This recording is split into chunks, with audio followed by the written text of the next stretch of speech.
Drastic announcement against Shedeur Sanders' Browns as rookie QB forces change in Kevin Stefanski. Back in January, the buzz around Shedeur Sanders was so loud, you'd think the Browns had drafted the face of the league, not the 144th pick. Cameras followed his cleats. Analysts debated his poise like it was a Monday Night Football segment. And when minicamp rolled around, fans packed the fence lines just to see him toss a few passes in shorts. But if the draft day slide wasn't enough, the NFL's latest announcement on May 15th, the spotlight firmly turned off. The NFL just dropped its 2025 schedule. And even with the NBA and NHL playoffs in full swing, fans can't stop talking football. That's the kind of grip the league has. Drop a schedule in May and boom, it's headline news. Some teams are breathing easy though. The 49ers, for instance, can sleep a little better. Kyle Shanahan and crew got handed one of the softest schedules out there. On the other hand, Russell Wilson might want to buckle up. The Giants pulled the short straw, toughest strength of schedule, and a gauntlet of elite pass rushers. Then there's the Browns, Saints, and Titans. Not the kind of group you want to be in right now. They've all been handed a bit of a slap in the face. No primetime love whatsoever. And when it comes to Cleveland, the news hits a little differently. Because the amount of spotlight Shedeur Sanders had, you'd think the league would toss Kevin Stefanski's team at least one primetime game. But no, that's not how the schedules are decided. No primetime games. None. Not on Thursday. Not on Sunday. Not even Monday. For a team that just drafted one of the most talked about college QBs in years, the omission stung. This is the first time since 2017 that Cleveland has been completely shut out of the primetime slate. Instead, they've been relegated to mostly early Sunday kickoffs, a time slot often reserved for rebuilding rosters or forgotten matchups. The lone exception? A Week 5 international game in London versus the Minnesota Vikings, broadcast on NFL Network. No NBC, no ESPN, just tea, crumpets, and kickoff before brunch. Meanwhile, the Chiefs are enjoying the red carpet treatment, including the NFL's first ever Friday opener in Brazil. It's the kind of disparity that raises eyebrows and pressure. The league has rewarded Kansas City with 5 primetime games in the first 8 weeks of the season, for the first time in NFL history.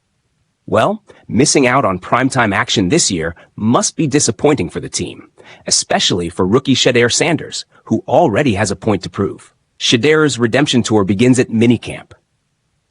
For Shedeur Sanders, it's another log on the fire.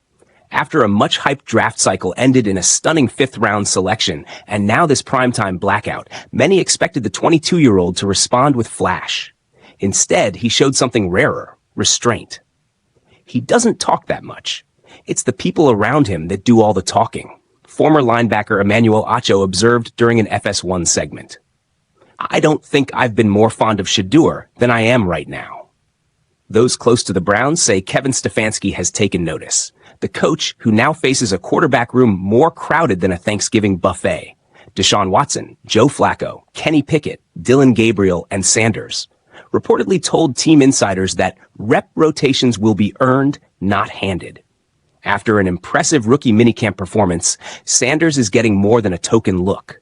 Veteran Deshaun Watson, who hasn't played a full season since 2020, remains the presumed QB1 for now.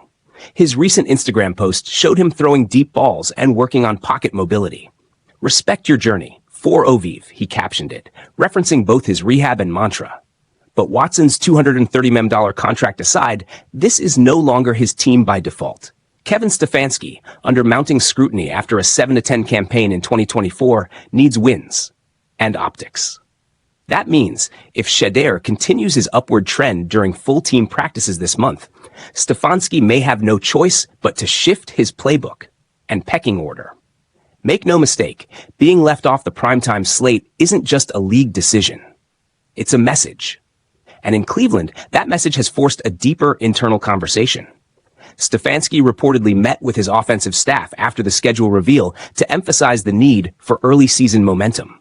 One source close to the Browns front office framed it this way. If we want to get flexed in later in the year, we better give them a reason by week 5. That window likely hinges on Shedeur Sanders. Because for all of Watson's past glory and Flacco's veteran savvy, the NFL is a league that rewards potential and punishes indecision.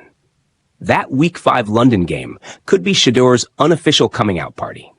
With Vikings rookie QB J.J. McCarthy expected to start, it could become a battle of next-gen faces, streamed globally and evaluated through every lens. It won't be primetime in America, but it will be watched.